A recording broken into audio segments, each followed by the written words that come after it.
해적들이 북극 바다에서 얼어 죽고 있었다. 추위가 어떤 칼보다 빨리 죽였다.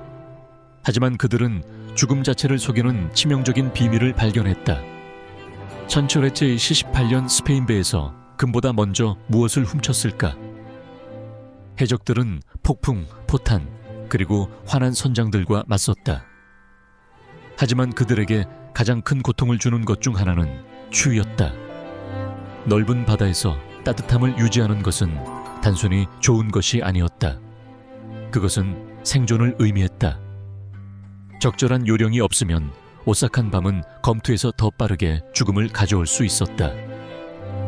해적들은 저항하는 방법을 알고 있었다. 그들의 첫 번째 방어선은 보물이나 무기가 아닌 입고 있는 것이었다. 해적들은 아무 옷이나 입지 않았다. 그들은 오늘날의 아웃도어 팬들을 놀라게 할 시스템을 만들었다. 먼저 땀을 피부에서 흡수하는 얇은 면 셔츠가 있었다. 다음으로 몸에 열을 가두는 양모 중간층이 있었다. 마지막으로 바람과 물로부터 보호하는 가죽이나 기름칠한 외층이 있었다. 해적은 이러한 옷들을 입고 갑판을 돌아다니면 투박해 보일 수 있지만 그들은 또 다른 날 도둑질을 위해 살아남을 수 있었다. 젖은 옷은 해군의 배보다 더 빨리 죽음을 초래할 수 있다. 파도가 해적을 뼈에까지 적실 때 그들은 생존하기 위한 요령을 가지고 있었다. 양모는 그들의 마법 같은 천이 되었다. 양모는 저주도 약 60%의 보호력을 유지한다. 해적들은 젖은 옷을 완전히 벗기보다는 빨리 짜내기로 했다. 그들은 심지어 축축한 양모가 아무것도 없는 것보다 낫다는 것을 알고 있었다. 배에는 흔히 의류가 날아가지 않도록 갑판 아래에 허위 빨랫줄이 걸려 있었다. 차가운 머리는 죽은 해적을 만든다는 말은 그저 속담이 아니었다. 그것은 생존의 지혜였다. 우리는 화려한 두건을 쓴 해적을 상상하지만 그들의 헤드기어 선택은 매우 영리했다. 쇠모서리 모자는 그저 멋대문만이 아니었다. 넓은 챙은 비를 얼굴과 목에서 멀리 보내줬다. 이 아래 해적들은 귀를 덮는 꽉 끼는 모자나 두건을 많이 착용했다. 인간이 최대 25%의 체열을 머리를 통해 잃기 때문에 이 간단한 요령은 많은 해적들이 혹독한 밤을 견디게 했다. 간단한 양말은 기온이 떨어질 때 금과 같은 보물이 되었다. 해적들은 여분의 양말을 저장하고 영리한 변화를 모색했다. 어떤 이들은 추가의 따뜻함을 위해 신발에 지피나 헌옷을 넣었다. 다른 이들은 여러 개의 양말을 겹쳐서 신었다. 한 포로 잡힌 해적의 이야기에 따르면 양말은 너무 귀하다고 해서 도난 물품을 나누는 바의 규칙에 포함되었다. 1718년 쿠바 해안에서 스페인 상선이 잡혔을 때 최초로 도난당한 것은 보석이나 동전이 아니라 선장의 방에서 발견된 마른 양모 양말이었다. 손가락과 손도 특별한 관리가 필요했다. 얼어붙은 손가락은 매듭을 묶거나 무기를 쥐는 것이 불가능했다. 그들의 위험한 직업에서 치명적인 문제였다. 해적들은 가죽과 양모 조각들로 거칠게 만든 벙어리 장갑을 만들어 주로 쏠린 손가락을 자유롭게 두었다. 어떤 선원들은 장갑을 끼기 전에 동물 기름이나 고래 기름을 손에 발라주면 도움이 되었다고 약속했다. 이것은 차가운 바람에 대한 추가적인 장벽을 제공했다. 해적들이 군함을 잡았을 때 배에 있는 외투와 부츠는 단순히 전리품이 아니었다.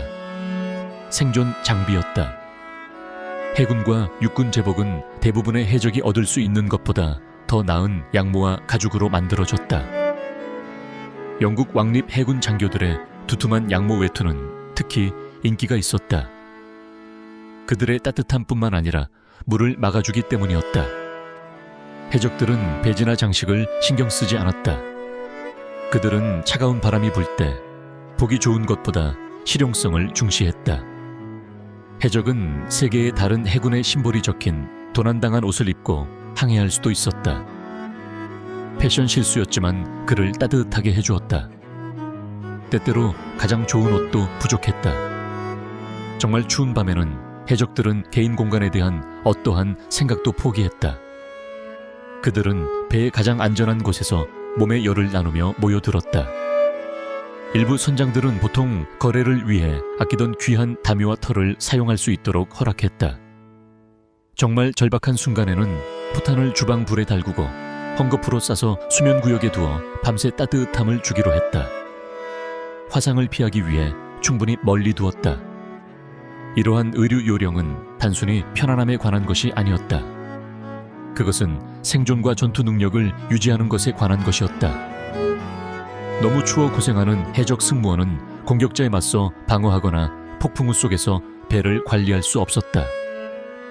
가장 성공적인 해적 선장들은 승무원을 따뜻하게 유지하는 것이 음식을 공급하는 것만큼 중요하다는 것을 이해했다.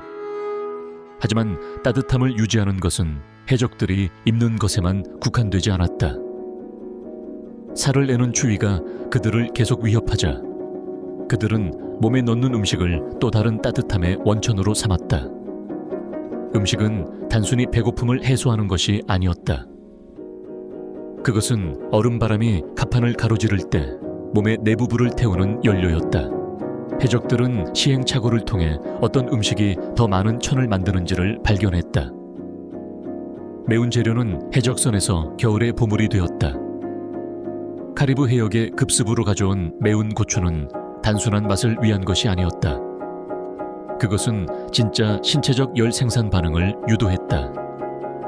매운 고추의 캡사이신은 몸의 혈류를 증가시키고 천을 잠시 동안 올리게 만든다.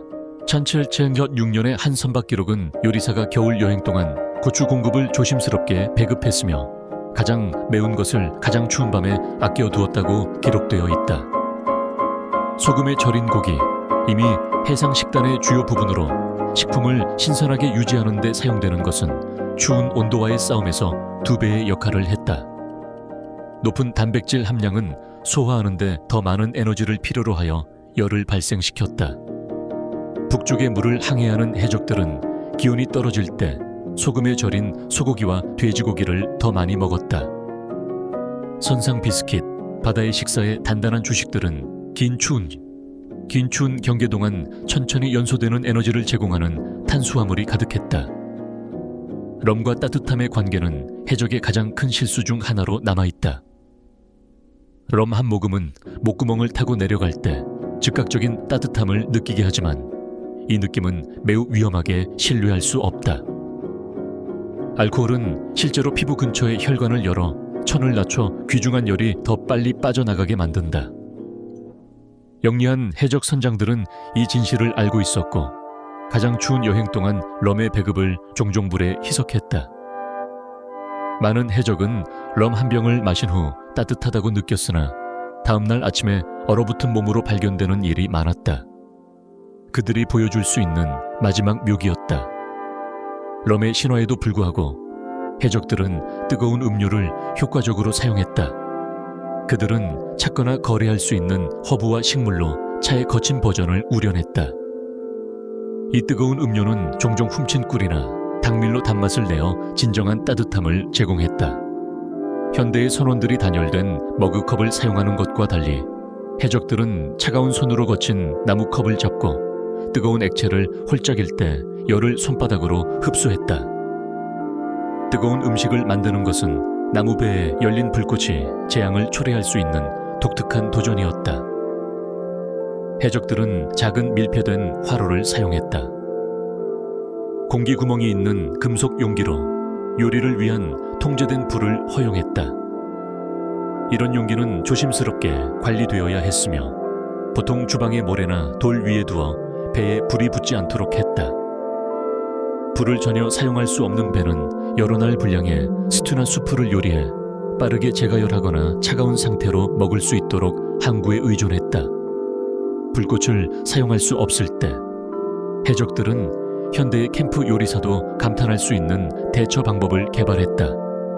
그들은 음식을 헝겊으로 싸서 자신의 오단에 넣어 천을 이용하여 차가운 굳은 빵보다는 약간 더 나은 상태로 데웠다. 오늘날의 사진보다 덜 멋지지만 원조의 준비 기술일지도 모른다. 또 다른 요령은 금속 숟가락을 가능한 모든 여론 근처에서 든 후 차가운 음식에 담그는 것이었다. 이렇게 하면 차가운 음식 속에 따뜻한 공간이 생겼다.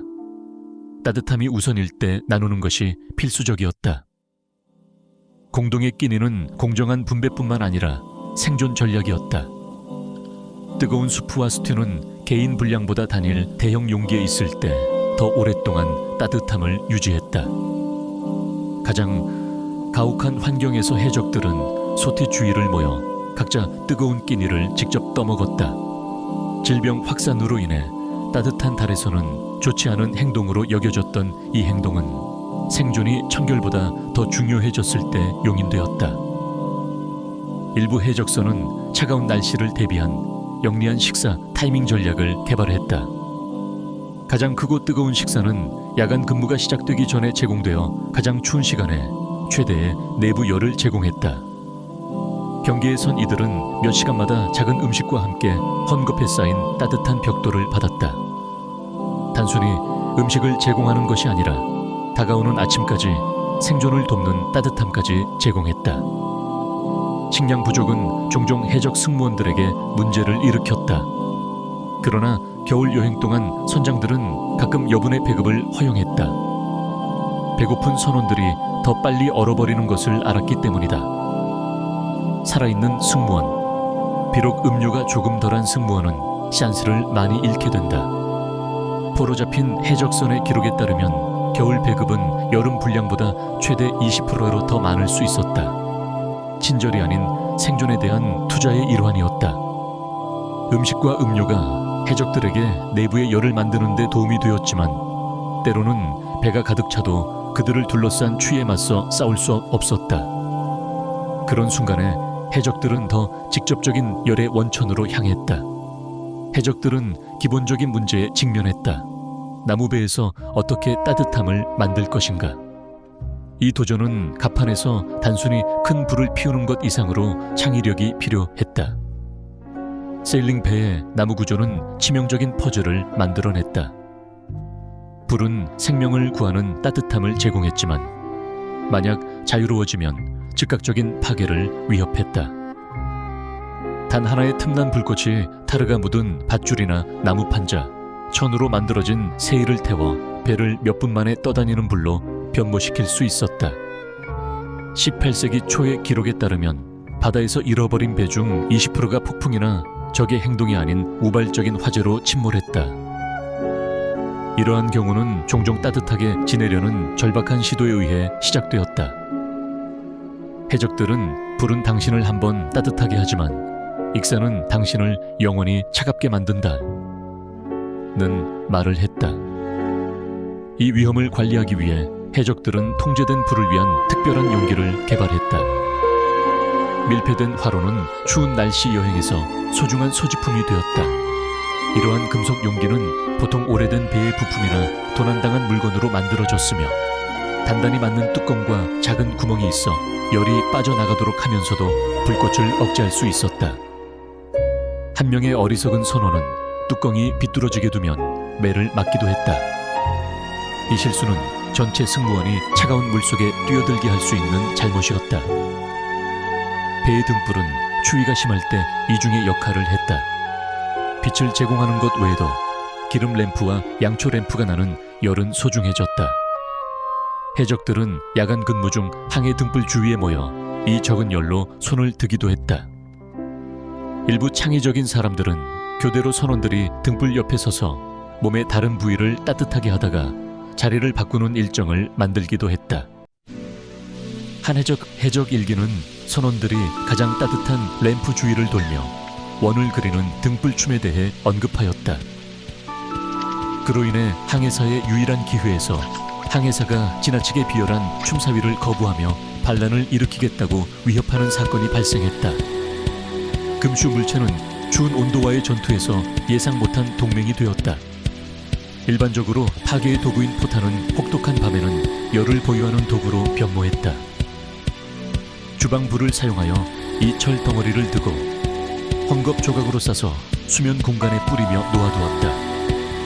단 단 하나의 뜨거운 포탄은 몇 시간 동안 열을 발생시키며 잠을 자느냐 떨면서 지내는 것 사이의 차이를 만들었다. 선상 목수들은 낮에 도구를 따뜻하게 하고 밤에는 따뜻한 망치와 망치를 침대에 넣어 따뜻한 공기에 주머니를 만들었다. 무리를 지어 자는 습관은 혼잡한 배에서 공간을 절약하고자 하는 것만이 아니었다.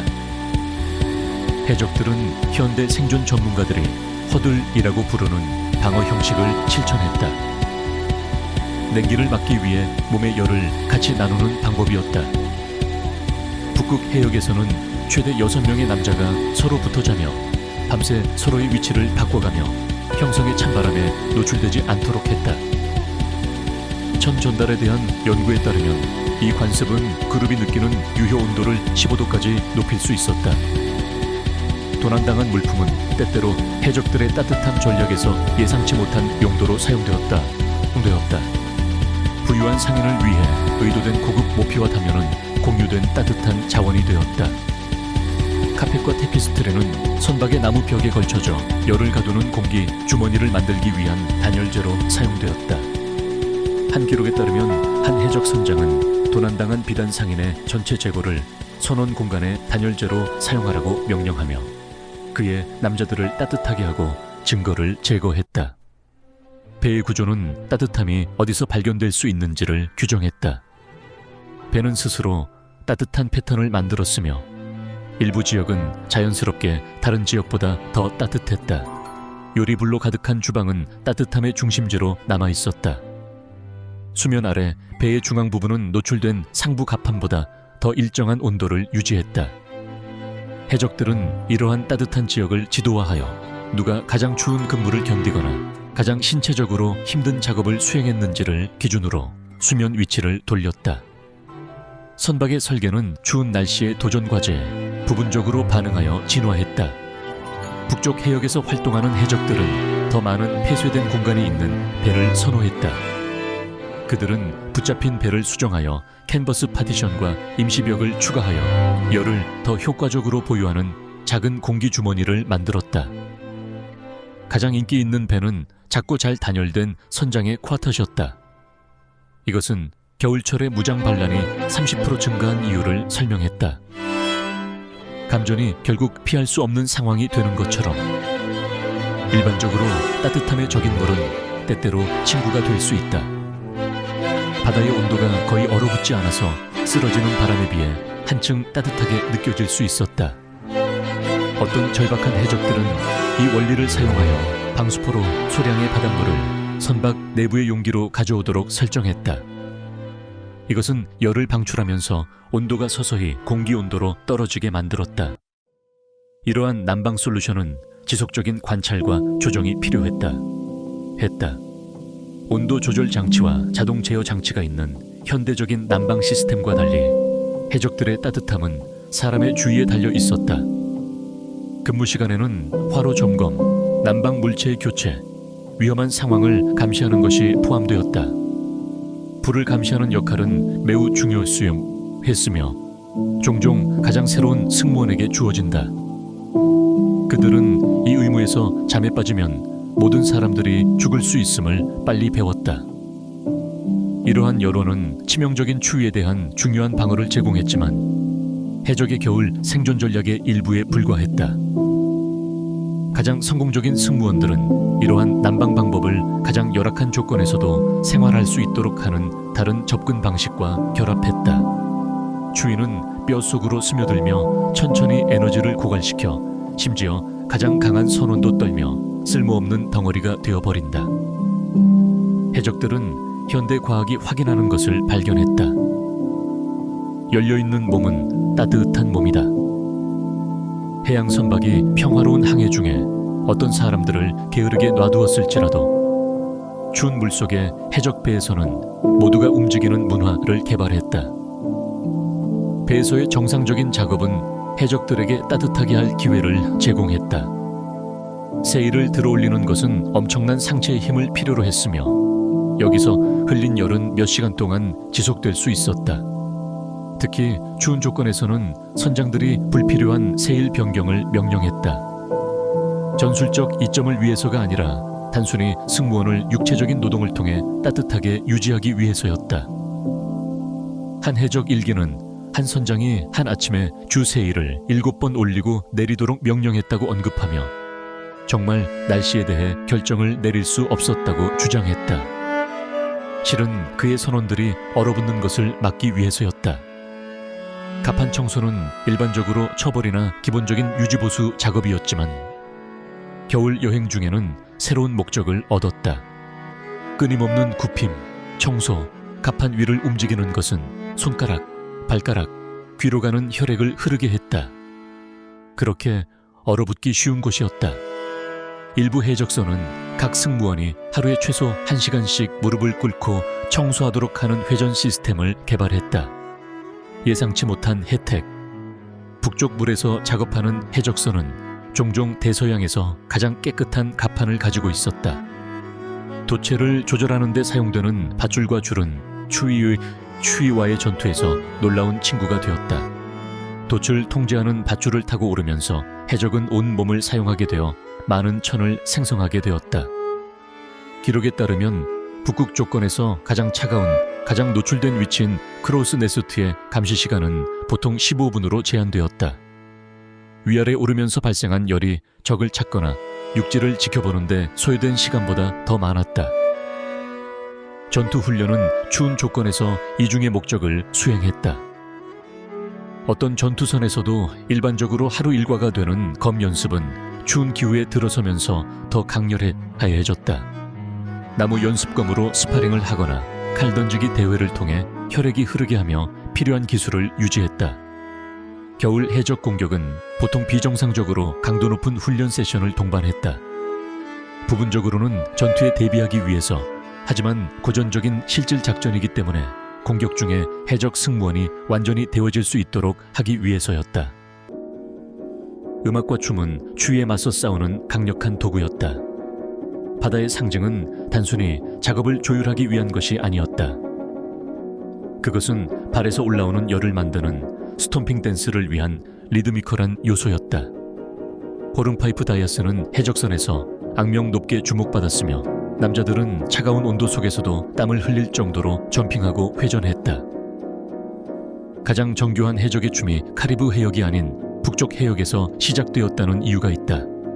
그 이유는 음악적 취향이 뛰어난 것 때문이 아니다.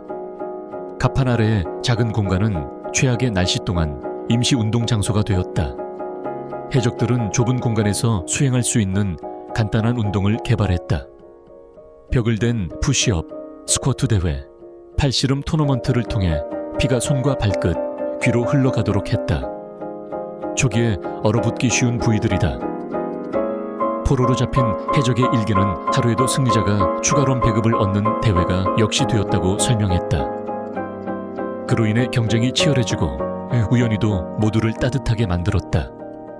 배 사이 또는 육지까지 노를 젓는 것 역시 일반적으로 힘든 노동으로 간주되지만 추운 날씨에는 요구되는 할당이 된다. 노를 젓는 작업은 전신 운동을 생성하며 쉽게 열을 발생시켜 가장 급박한 해적을 몇 분 안에 따뜻하게 한다. 영리한 선장들은 가장 추운 승무원들 사이에서 노 젓는 의무를 회전시키며 이 활동을 처벌이 아닌 따뜻한 요법으로 사용했다. 전투는 위험에도 불구하고 하나의 좋은 부작용을 가지고 있었다. 전투 중에는 아무도 추위를 느끼지 않았다. 흥분, 힘든 일, 집중했던 것이 해적들이 한동안 차가움을 잊게 했다. 해적들은 짧은 전투에서 참여자들이 추운 온도에도 불구하고 땀을 흘리게 되었다는 점을 강조했다. 일부 선장들은 전투를 언제 하느냐를 전술적 이점이 아닌 선원들이 따뜻해지고 싶어하는 시간에 맞춰 시기를 조정하기도 했다. 수면은 또한 적극적인 일이 되었다. 해적들은 해먹이나 침대에 올라가기에 앞서 즉시 활발한 운동을 했다.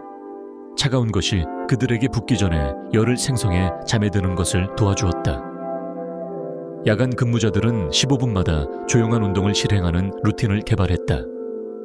스쿼트, 팔 흔들기, 제자리에서 조용히 행진하는 것은 경계자들을 차가운 시간 동안 알얼트하게 하고 따뜻하게 유지하는 데 도움이 되었다. 해적들은 바다에서 생존하기 위해 계속 움직이는 것이 중요했지만 항상 활동할 수는 없었다. 결국 끝없는 추위에서 벗어나 따뜻한 장소를 찾는 것이 필요했다. 영리한 해적들은 때때로 추운 바다를 피하는 것이 최선의 방법임을 알았다. 명령에 따라 정해진 경로를 따라 순찰해야 하는 해군 배와 달리 해적들은 언제 어디서 항해할지를 선택할 수 있었다. 이러한 자유는 겨울의 치명적인 장악에 대한 비밀 무기가 되었다. 대부분의 해적 선원들은 가장 추운 달 동안 따뜻한 물로 가기 위한 계절적인 경로를 따랐다. 북대서양에서 활동하는 배들은 가을이 다가오면 남쪽으로 이동하였다. 최악의 날씨를 피하기 위해 이동을 조정하였다. 기록에 따르면 카리브 해역에서의 해적 공격은 12월부터 2월까지 60% 증가하였다. 해적들이 갑자기 더 폭력적이 되었다는 것이 아니라 단지 따뜻함을 따르기 위해서였다. 겨울철에는 자메이카와 바하마 근처의 물들이 너무 해적선으로 가득 차 있어서 현지인들은 한 섬에서 다른 섬으로 넘나드는 것을 잔치라고 농담하기도 했다. 이것이 카리브 해도의 매운 음식 전통이 발달하게 된 이유일 수도 있다. 고기를 보관하기 위해서가 아니라 겨울 해적들이 너무 편안해지거나 연중 내내 머물지 않도록 하기 위해서였다. 영리한 타이밍은 단순한 편안함 이상의 중요성이 있었다. 그것은 생명을 구했다. 포로 잡힌 해적선의 기록에 따르면 북쪽의 물에서 1년 내내 머물던 선원들은 매년 겨울마다 추위로 인한 문제로 약 20%의 인력을 잃었다. 햇볕을 쫓아간 선원들은 거의 전원의 인력을 보존하였다. 전투와 럼 관련 사고 외에는 잃지 않았다. 해적들이 추운 바다에서 완전히 탈출할 수 없을 때 그들은 가장 따뜻한 항구를 찾는 데 능숙해졌다. 월 여러 달 동안 바다에 있을 수밖에 없었던 해군 배와 달리 해적선은 겨울 동안 2주 이상 육지에 닿지 않고 알리기를 피했다. 그들은 바람을 막아주는 항구, 따뜻한 만, 차가운 바다 바람을 피할 수 있는 친근한 항구에 대한 지식과 위치를 지도화하고 공유하였다. 주점은 해적의 겨울 생존에서 생각보다 중요한 역할을 했다. 이곳은 단지 술을 마시고 도박을 할 장소가 아니라 겨울 구조소였다. 좋은 주점은 몇 시간의 따뜻함, 뜨거운 음식, 그리고 마른 대피처를 제공했다. 해적들은 겨울 여행 중에 주점에 수집해둔 특별한 동전을 사용하여 밤새 뜨거운 불 곁에서 보내도록 하였다. 그들은 자신들의 생사에 있어 시시각각의 차이를 만들어준다고 알고 있었다. 항구에서 멀리 떨어진 곳에 착륙해야 할 때 해적들은 임시 캠프를 만드는데 능숙하게 되었다. 그들은 나무 사이에 펼친 선박의 세일로 바람막이를 만들어 가장 햇볕을 받는 곳에 두며 우세한 바람을 차단했다. 도난당한 물품은 이러한 육상 캠프에서 새로운 용도로 또 하나 사용될 수 있었다. 포로 잡힌 상선의 고급 가구가 부서지고 해적 캠프에 모닥불로 타버릴 수 있다. 비싼 카펫은 땅의 추위를 막는 텐트 바닥으로 전환되었다. 겉모양이 두렵게 해적이라고 말하는 능가할 수 있는 강한 양. 포스의 남자가 최고의 무모한 복장에도 불구하고 최악의 환경에서도 죽음에 가까워진 것보다 그 가치가 더 클 수 있다. 해적들은 일반적으로 한 곳에 오래 머물지 않았지만 일부 승무원들은 외진 섬에 반영구적인 겨울 피난처를 만들었다. 이러한 간단한 오두막은 대개 추가 보호를 위해 언덕의 일부를 파내어 매년 사용될 수 있는 공간이었다. 성공적인 해적 승무원을 구분하는 것은 단순히 생존 장비나 따뜻해지기 위한 요령만이 아니었다. 그들의 유연성이었다. 그들은 직면한 모든 조건에서 적응했다. 날씨에 따라 전체 생활 방식을 변화시켰다. 이 적응력은 해적의 가장 큰 강점이 되었다. 이러한 5가지 접근법, 영리한 의복, 전략적 식사, 혁신적인 여론, 지속적 움직임, 그리고 영리한 계절 계획은 추운 날씨 생존을 위한 해적의 완전한 전략을 형성했다. 이 모든 것이 해적들이 단순히 운이 좋거나 강인하다고 평가될 수 없도록 한다. 그들은 차가운 바다와 치명적인 위협 속에서도 따뜻함을 유지하는 과학을 발전시킨 창의적인 문제 해결자였다.